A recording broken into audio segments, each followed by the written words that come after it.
જય જગન્નાથ। આ જગન્નાથ યાત્રા રિલાયન્સ દ્વારા કોર્પોરેટ સોશિયલ રિસ્પોન્સિબિલિટીમાં એક નવો અધ્યાય ઉમેરવામાં આવી રહ્યો છે।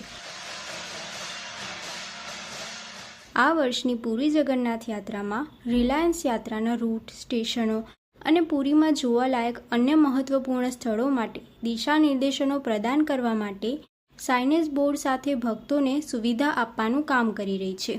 યુવા ઉદ્યોગપતિ અનંત અંબાણીની પહેલ સાથે રિલાયન્સ પુરીમાં 6 અલગ અલગ સ્થળોએ અન્ય સેવા એટલે કે ખોરાક વિતરણનું વધુ આયોજન કરી રહી છે।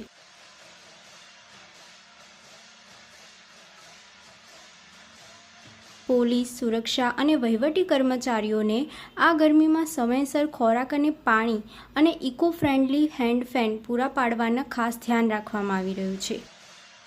ટીમ રિલાયન્સ દ્વારા સ્વચ્છતા અભિયાન પણ યોજવામાં આવી રહ્યું છે અને પવિત્ર શહેર પુરીને સ્વચ્છ રાખવા માટે લાખો ડસ્ટબિન બેગના પેકેટ પૂરા પાડવામાં આવી રહ્યા છે। ખરેખર અનંત અંબાણીએ કોર્પોરેટ સોશિયલ રિસ્પોન્સિબિલિટીમાં એક નવો અધ્યાય ઉમેર્યો છે, જે આ વલણ ભારતના નવા યુગના ઉદ્યોગ સાહસિકોને તેમના પોતાના શહેર અને રાજ્યોમાં મોટા મેળાઓમાં ખાસ કામ કરવા માટે પ્રેરણા આપશે।